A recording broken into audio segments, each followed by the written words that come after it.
Met ons skriflesing natuurlik, Psalm 103. Psalm 103. Soos ons die Psalm lees, in die eerste paar verse, sal jy die volgende sien as jy die studie doen. Ons vind hier 'n hofsaal, 'n hospitaal, 'n banketsaal en 'n troonsaal. Kom ons kyk of jy dit kan identifiseer in die eerste paar verse. Loof die Here, o my siel, en alles wat binne my is sy heilige naam. Loof die Here, o my siel, en vergeet geen een van sy weldade nie, wat al jou ongeregtigheid vergewe, wat al jou krankhede genees, wat jou lewe verlos van die verderf, wat jou kroon met goedertierenheid en barmhartighede, wat jou siel versadig met die goeie, sodat jou jeug weer nuut word soos die van 'n arend. Hier sê God, daar is sekere dinge wat ons moet doen en wat ons moet beleef, sodat ons jonger kan word, sterker kan word soos 'n arend. Die Here doen geregtigheid en reg aan almal wat verdruk word. Hy het aan Moses sy weë bekend gemaak, aan die kinders van Israel sy dade. Barmhartig en genadig is die Here, lankmoedig en groot van goedertierenheid. Hy sal nie vir altyd twis nie, en nie vir ewig toorn behou nie. Hy handel met ons nie na ons sondes, en vergeld ons nie na ons ongeregtighede nie. Want so hoog as die hemel is bo die aarde, so geweldig is sy goedertierenheid oor die wat hom vrees. So ver as die ooste verwyderd is van die weste, so ver verwyder hy ons oortredinge van ons. Soos 'n vader hom ontferm oor die kinders, so ontferm die Here hom oor die wat hom vrees. Want hy weet watter maaksel ons is, gedagtig daaraan dat ons stof is. Die mens soos gras is hy daar, soos 'n blom van die veld, so bloei hy. As die wind daaroor gaan, is dit nie meer nie, en sy plek ken hom nie meer nie. Maar die goedertierenheid van die Here is van ewigheid tot ewigheid oor die wat hom vrees, en sy geregtigheid vir hul kinders. Vir die wat sy verbond hou, en aan sy bevele dink om die te doen. Die Here het sy troon in die hemel gevestig, en sy koninkryk heers oor alles. Loof die Here, sy engele, kragtige helde wat sy woord volbring, in gehoorsaamheid aan die stem van sy woord. Loof die Here al sy leerskare, sy dienaars wat sy welbehaag doen. Loof die Here al sy werke, op al die plekke van sy heerskappy. Loof die Here, o my siel. Net tot daar uit die Here se lieflike woord. Goed, ons is besig met 'n reeks oor arende. En hierdie is 'n fantastiese geleentheid. So, die boodskap gaan vanmôre oor die uniekheid van die arend. En die hoofdoel van hierdie reeks, soos ons hier sien, is self-evaluering. Ek moet myself toets aan dit wat hier aangebied word. Selfondersoek en selftoetse. Selfevaluering, selfondersoek, selftoets. Verlede keer het ons die teks gesien, ondersoek julle self of julle in die geloof is, stel julle self op die proef, of is julle nie seker van julle self dat Jesus Christus in julle is nie. Ondersoek julle self, sê die Bybel, of julle werklik in die geloof is. Stel julle self op die proef. So as ons nou tevrede is met ons geestelike lewe, is daar fout. God sê, ondersoek jouself. In Psalm 139 sê Dawid ook, deurgrond my o hart en ken my, toets my, kyk of daar by my weg is van smart, en lei my op die ewige weg. So wil God hê, ons moet gedurig na binne kyk. Want Jeremia 17 vers 9 sê, bedrieglik is die hart bo alle dinge, ja verdorwe is dit, wie kan dit ken? Mens ken jouself nie. Daarom moet jy soek na die werklikheid wat hier binne aangaan. Hoeveel van God is in my, wat my lig in die lewe kan gee, wat sin in my lewe kan bring en so meer.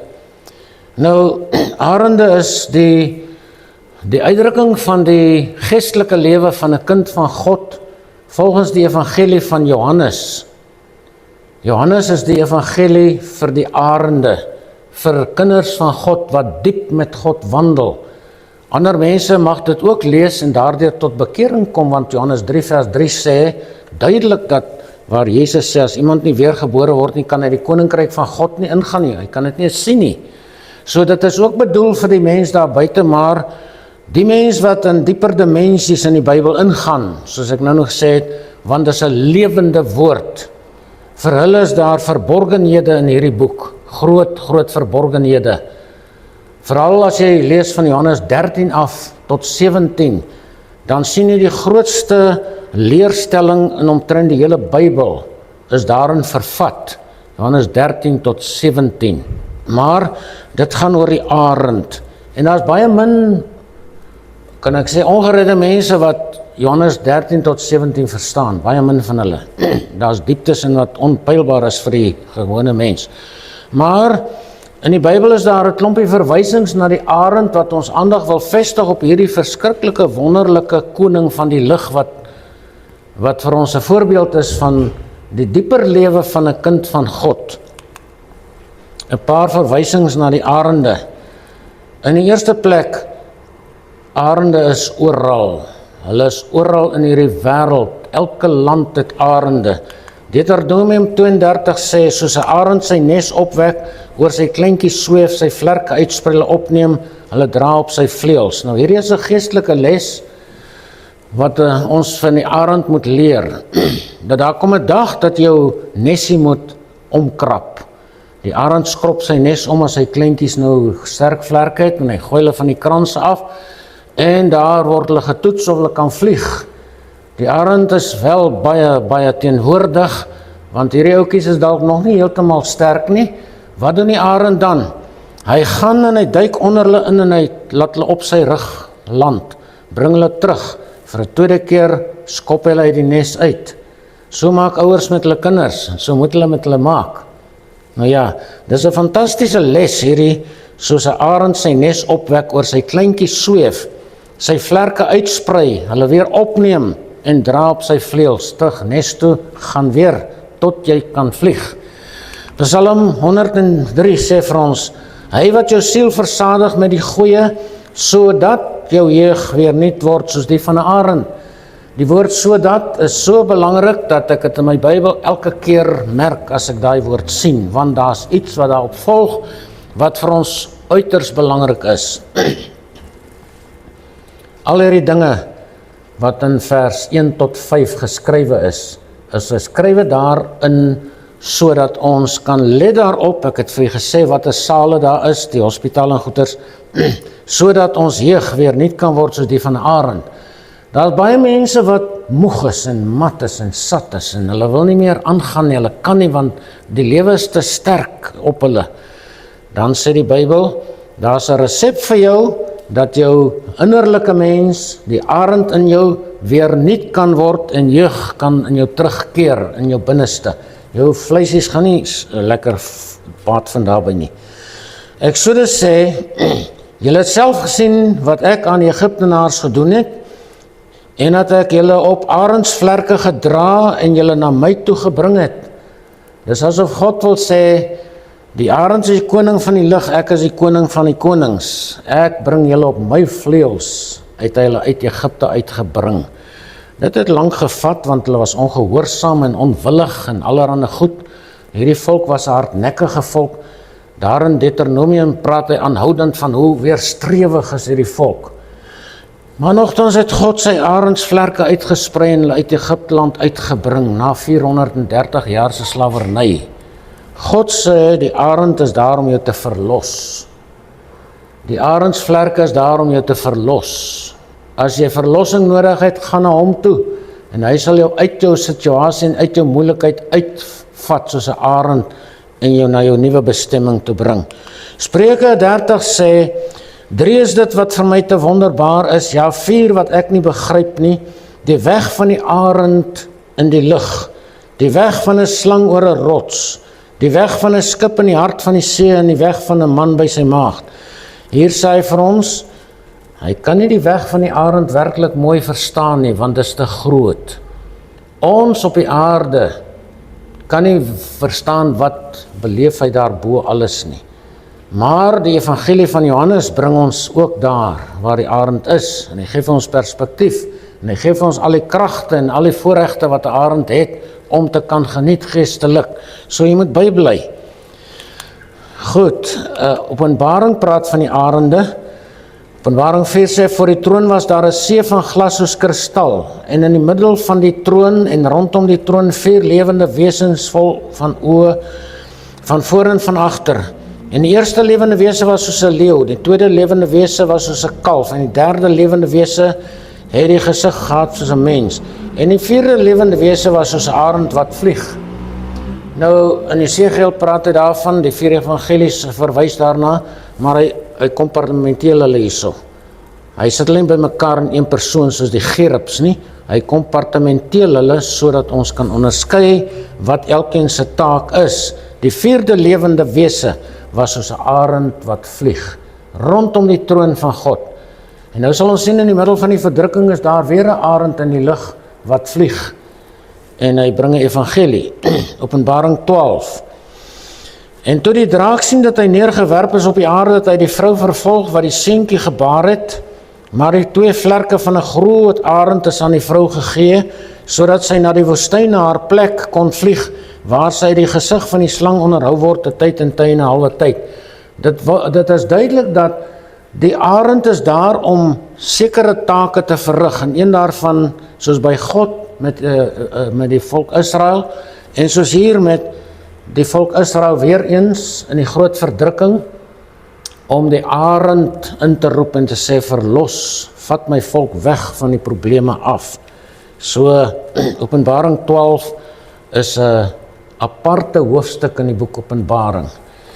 So, dit is die arend, en nou gaan ons bietjie verder kyk na verlede keer, na die natuur van arende. Deur wedergeboorte word 'n goddelike natuur in 'n mens geskep. Soos wat die Bybel, wat ek net van gepraat het, lewend is. Die woord van God is lewend. As jy hom nie ervaar as lewend nie, is daar fout, dan moet jy iets daaraan doen, en praat daaroor, laat ons dit kan regstel.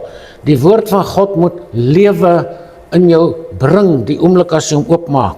Psalm 119 vers 103 sê, die opening van u woord gee lig. God se lig is lewe. Die lig van die Bybel is lewe. En jy moet sorg dat die Bybel vir jou 'n lewende werklikheid word. Maar wedergeboorte bring ook meer praktiese goddelike lewe, die ewige lewe in ons. En dan is daar onderskeiding in ons, en dan gebeur daar iets in ons binnekant wat baie mense glad nie van weet nie. Petrus sê, immer sy goddelike krag het ons alles geskenk wat tot die lewe en godsvrug dien. So, die fokus is lewe en godsvrug.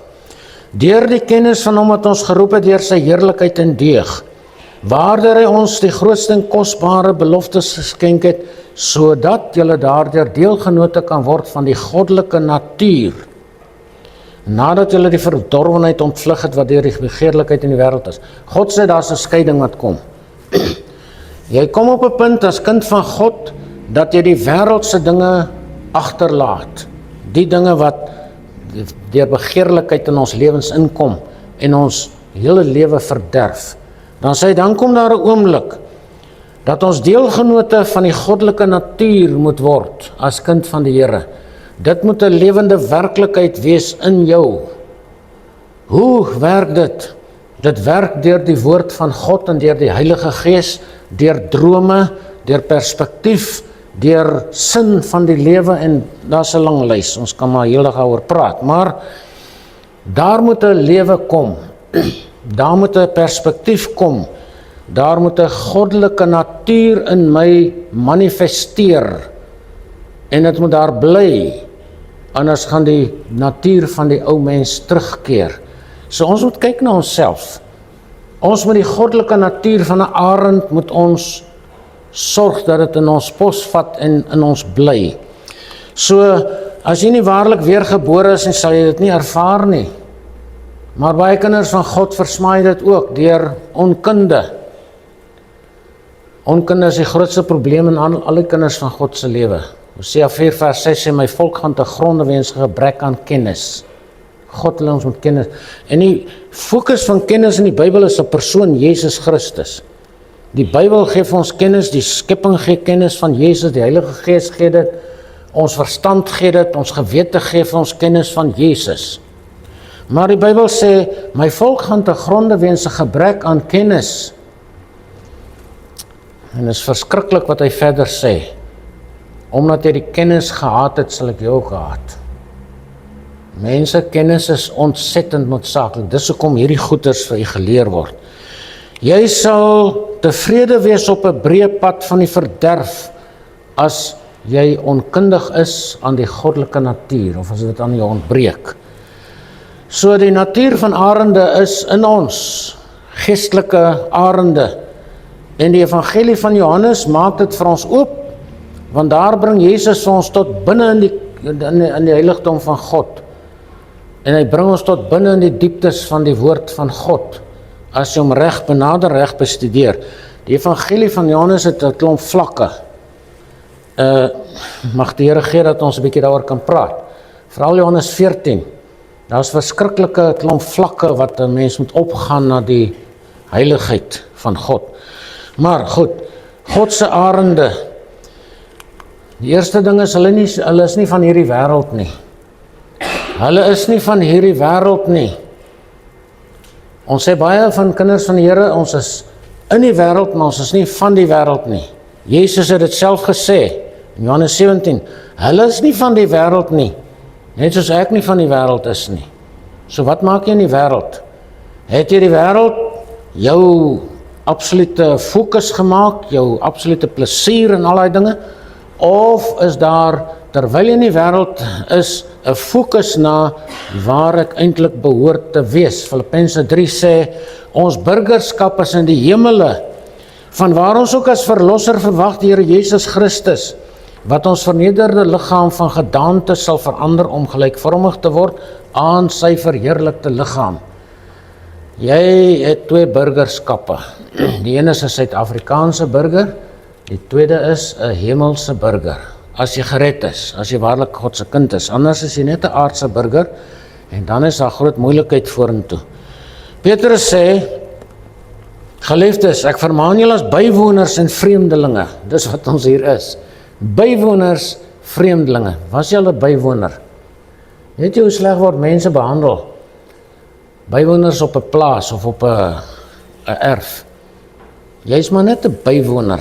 Jy is nie deel van hierdie prestige en hierdie hooghede wat hier in die groot huis bly nie. Dis sleg.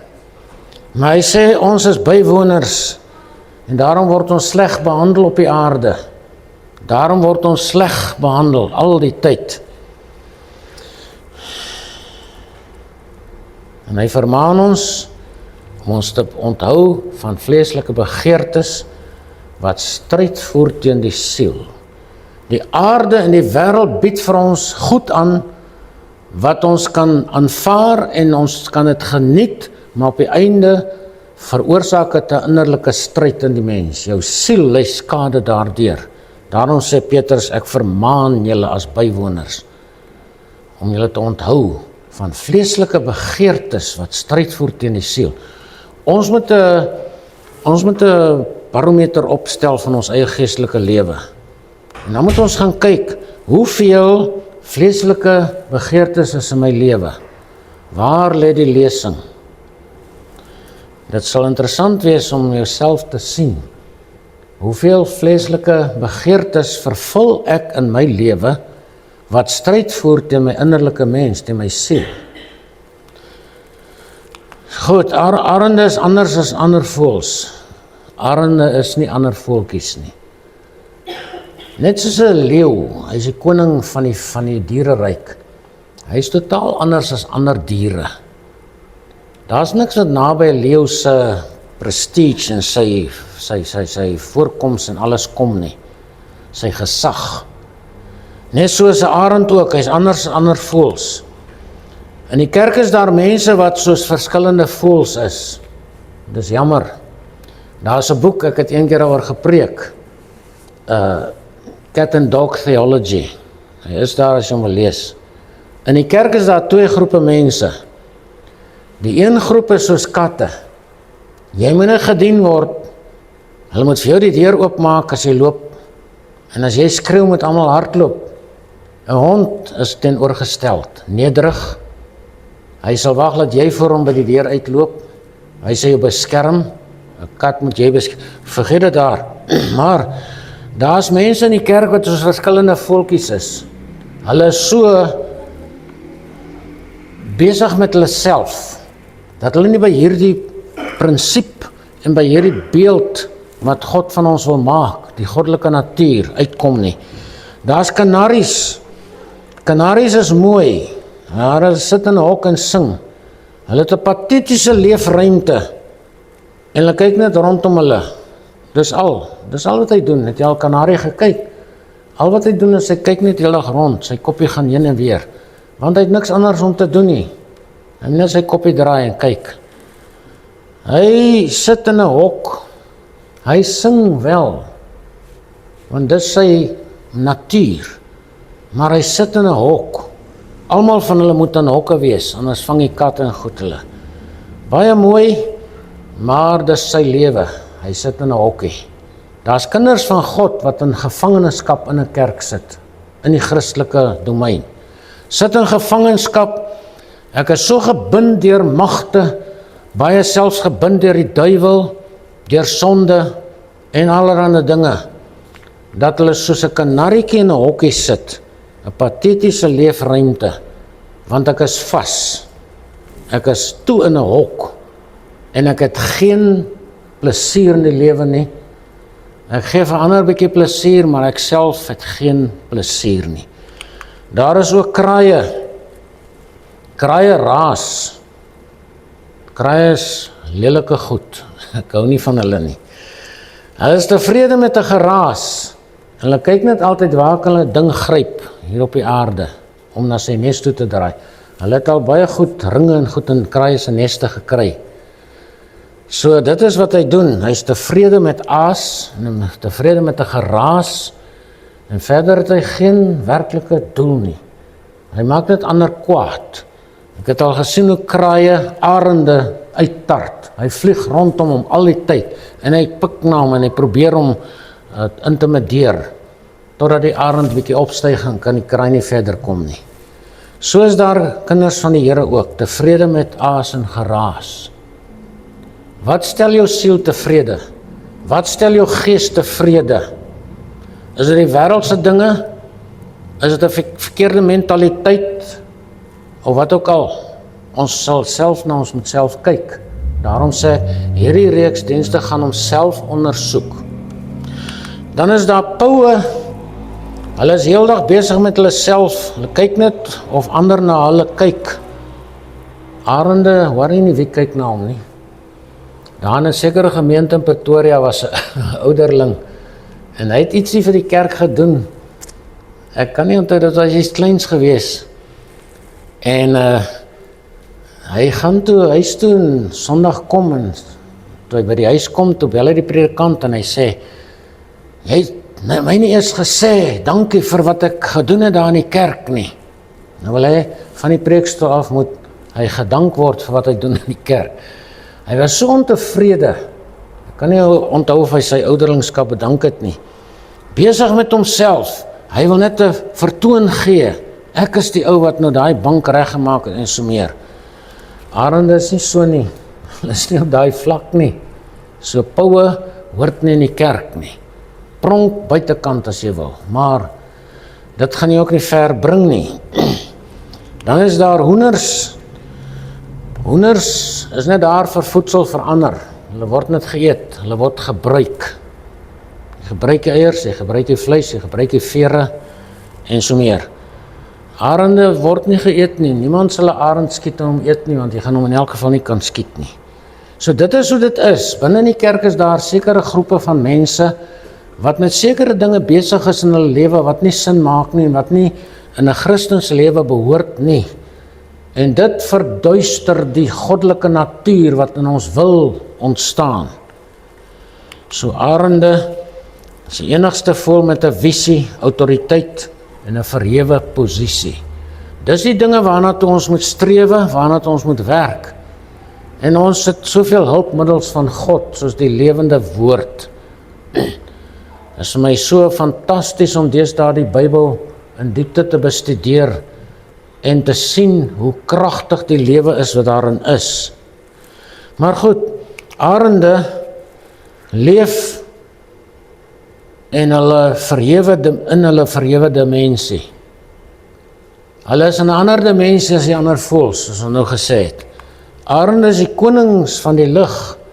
Dis 'n dimensie waar geen ander voël in pas nie. Geen ander voël word 'n koning genoem nie.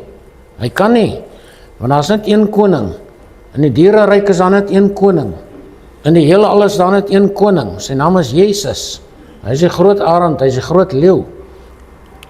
Arende is arende met spesifieke rede en 'n doel. En dit is so met God se kinders ook.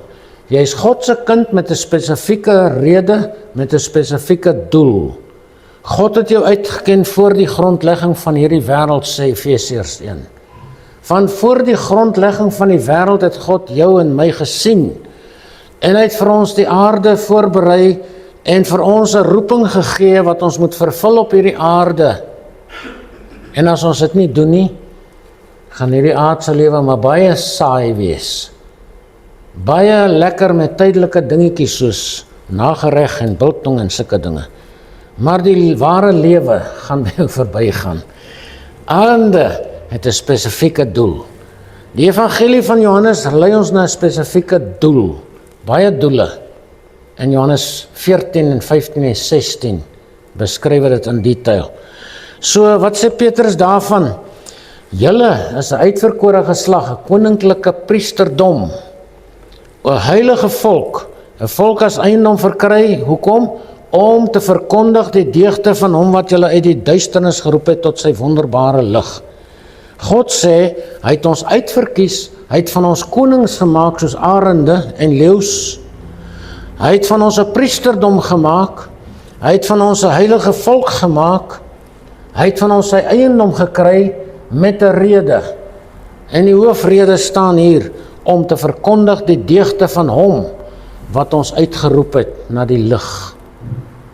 As jy nie daarmee besig is nie, gaan jou lewe donker wees. Jou geestelike lewe gaan saai wees. Hier is ons roeping, elke kind van God se roeping, om te verkondig die deugde van hom wat julle uit die duisternis geroep het tot sy wonderbare lig. Deugde is 'n deel van die vrug van die Heilige Gees. En ons moet dit dra, maar ons moet dit ook verkondig. In die vrug van die Heilige Gees is daar 3 emosies en 6 deugde. Dis waarom God ons met die Gees wil vervul. Die grootste emosie natuurlik is liefde, dit moet daar wees. Maar 6 deugde, sodat ons effektief kan wees en ons vrug kan dra en ander mense in die lewe kan beïnvloed tot die verheerliking van Jesus. Ons moet sy deugde verkondig. Wat se deugde het Jesus? Die 2 grootstes, Johannes 1 vers 17, waar hy sê, die wet het deur Moses gekom, genade en waarheid het deur Jesus gekom. Dis die 2 grootste dinge wat Jesus aarde toe gebring het. God se genade, die waarheid. En nou het ons die Bybel, vol waarheid. So, dit is die verhewe roeping van God se arende, om te verkondig die deugde van Jesus Christus. Is jou fokus op hom, die groot arend van die heelal, of is jy van 'n ander voeltjies? Is jy besig met sy deugde? Efesiërs sê, uit genade is julle gered, en saam opgewek, en saam laat sit in die hemele in Christus Jesus. Hoekom? God wil ons nou so inleef in die hemelse dinge, dat ons Jesus kan beter leer ken, want alles in die Bybel gaan om kennis van Jesus Christus. En as ons dan saam opgewek is in ons geestelike lewe, terwyl Jesus gesê het, God die Vader soek mense wat hom in gees en in waarheid aanbid, dit bring ons in die hemele. En laat ons sit in die hemel saam met Christus. Hoekom sê Hebreërs 10 vers 19? Dat God nooi ons om met vrymoedigheid in die heiligdom in te gaan op die bloedgewaande weg van Jesus. In die heiligdom by God, daar kan ons die deugde van Jesus leer ken. En dit moet ons dan afbring en verkondig. Om te verkondig die deugde van Jesus. Dis jou skepingsdoel. Dis hoekom jy nog op aarde is. En as ons dit nie doen nie, dan is ons 'n oopteken vir die vyand. Goed, arende is die meeste vry as enige voël. Die vraag is, wat maak jou vry? Daar's 'n pad na vryheid in die Bybel vir God se kinders. En ons moet daai pad vind en dit bewandel. Ek gaan net 'n paar tekste noem daaromtrent. Galasiërs 5 vers 1 sê, staan dan vas in die vryheid waarmee Christus ons vrygemaak het. En laat julle nie weer onder die juk van diensbaarheid bring nie. Hy praat van die wet teenoor genade. Die vryheid waarmee Christus ons vrygemaak het. Jy sien, dis een van die deugde van Jesus om jou vry te maak. Staan dan vas in die vryheid waarmee Christus ons vrygemaak het. Nou is die vraag, is jy werklik vry? Hoekom is daar soveel stryd in kinders van God se lewe? Ek sê nie, daar moet nie stryd wees nie. Daar moet stryd wees. Maar hoekom is daar soveel geestelike agterstand in baie se lewens? Dat daar geen beweging mag wees nie. Johannes 8 vers 32 sê Jesus self, en julle sal die waarheid ken, en die waarheid sal julle vrymaak. Hy sê hy het gekom met waarheid en genade. Nou is ons in die genade, as jy gered is. Hy sê dan sal julle die waarheid ken, en die waarheid sal julle vrymaak. In vers 36 sê hy, as die Seun julle dan vrygemaak het, sal julle waarlik vry wees. Hoekom is daar so baie kinders van God met bindings in hulle lewe en baie dinge wat nie nou hoort te wees nie? Dan Jesaja sê, die jonges word moeg en mat, en die jongmanne struikel selfs, dis menslik, maar die wat op die Here wag kry nuwe krag. Dit verbind ons aan die teks wat ek net nou genoem het. Die krag van die Heilige Gees in ons, die krag van die arend. Die wat op die Here wag kry nuwe krag. Hulle vaar op met vleuels soos die arende. Hulle hardloop en word nie moeg nie, hulle wandel en word nie mat nie. So, daar's die oplossing vir al ons geestelike stryd. Ons moet in die lig kom. Ons moet wegkom van die aarde, van die wêreld met sy begeerlikhede. So, 'n paar gevare in die kinders van God se lewe is onkunde. Sommige is nog vas in nuttelose dinge. Onkunde. Onkunde met betrekking tot perspektief op die tydelike en die ewige bestaan. Watter voordeel het die tydelike lewe vir my? Die Bybel sê, as jy kos het om te eet, as jy klere het om aan te trek, en as jy 'n kar het vandag, en as jy huis het, moet jy daarmee vergenoeg wees. Ons het nie meer nodig nie. Dit sê nie ons moet nou krepeer en armoedig en armsalig begin lyk nie, maar ons moet die goed in posisie kry. Perspektief kry op alles. Onkunde is die grootste probleem in die kerk. Sonde, sommige ignoreer en oortree die dimensies van God. Sonde maak alle goddelike dimensies wat daar bestaan vir jou toe, sodat jy in die tydelike dimensie moet vassit, soos 'n kar wat in modder vasgeval het. Sonde, daar's baie geestelike dimensies wat God vir ons wil oopmaak, baie. Maar sonde kom en hy maak al een vir een toe, soos 'n grot waar jy kan ingaan, of 'n tonnel waar jy kan deurgaan na 'n ander kant toe. Kom sonde en hy maak toe. Hy sê, jy kan nie hier ingaan nie. Daan ander kant is goed wat jy nie nodig het nie, wat jy nie wil hê nie, wat jy nie kan kry nie, weens sonde.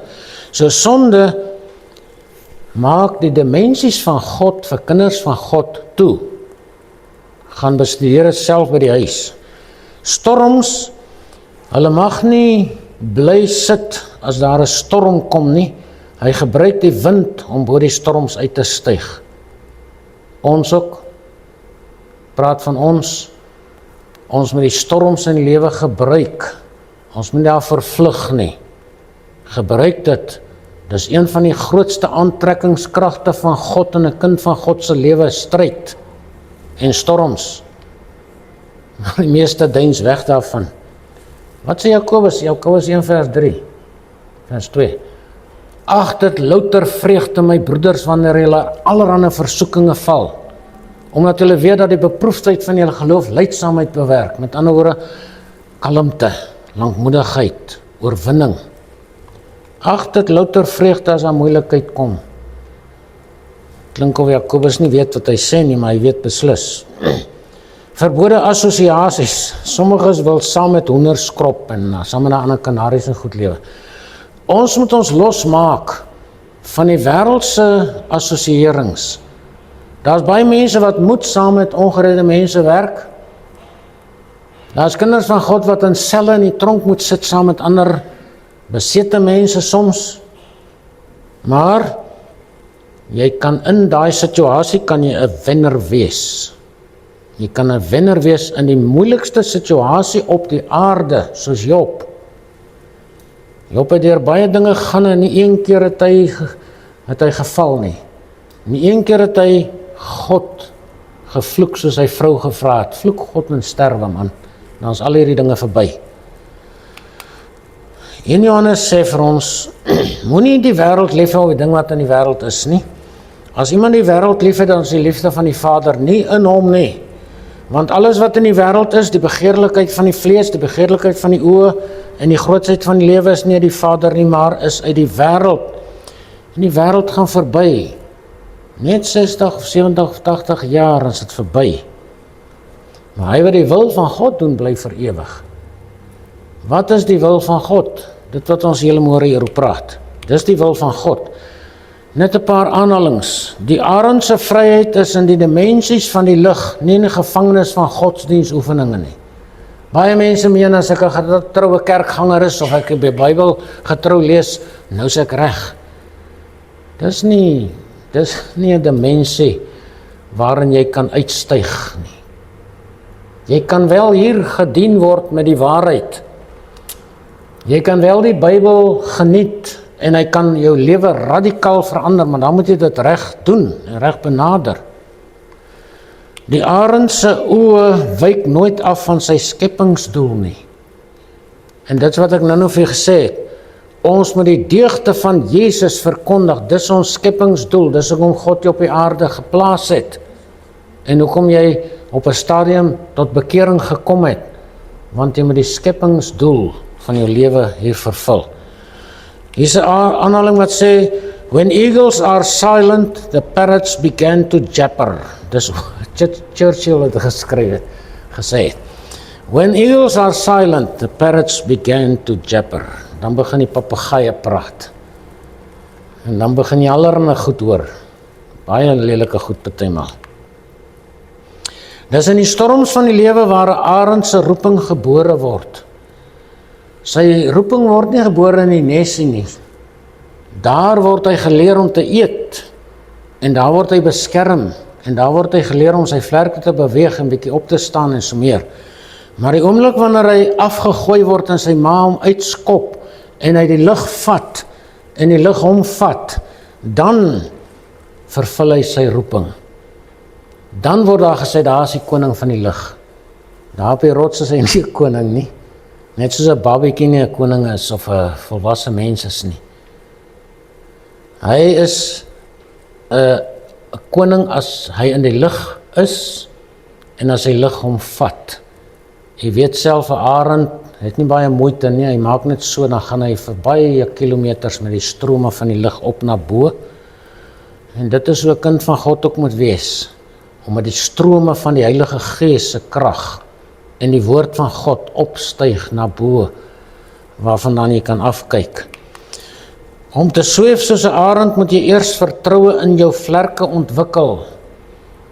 Jou mense het altyd gesê, die arend het 2 vlerke, die een se naam is geloof, die een se naam is gehoorsaamheid. Nou ek sê my skoene van die evangelie van vrede, van die wapenrusting is, my linkerskoen is gewilligheid, die regterskoen is gehoorsaamheid. Hier is geloof en vertroue. You can put wings on a pig, but you don't make it an eagle. So arne word nie kunsmatig gemaak nie, hy word gebore. En daarmee is ons nou klaar, so mag die Here ons genade gee. As die Here ons spaar, sal ons in die toekoms aangaan hiermee. Amen. Liewe Vader, dankie vir Jesus, die arend van die heelal. Dankie vir die beeld van hierdie koninklike dier. Dankie dat ons aangetrek kan word as iemand wel iets vir hom of haarself omgee, om te fokus op hierdie dieper dimensies van die geestelike lewe. Want ons gaan tog met dit wat ons hier op aarde bereik in ons geestelike lewe, saamvat hemel toe. Daarom sê die Korintiërsbrief, omtrent in die regterstoel van Christus, dat daar sal mense wees wat hulle lewe met houtwy en stoppels gebou het, wat verbrand gaan word. Daar gaan ander wees wat die goud en die silwer en die kosbare stene van die woord van God en van God se genade ontvang het en gevat het en hulle sin gemaak het. En dit kom alles neer daarop om die deugde te verkondig van Jesus. Vader, seën ons verder asseblief en word U verheerlik in ons midde. En alles wat ons doen, maar hou toch vas aan ons gemoedere, dat ons nie sal vergeet wat ons vanmôre geleer is nie, dat ons nie ons roeping weer sal versmaai nie, maar dat ons sal omdraai, elkeen van ons, en begin terugvat dit wat van ons beroof is, in Jesus se naam. Amen.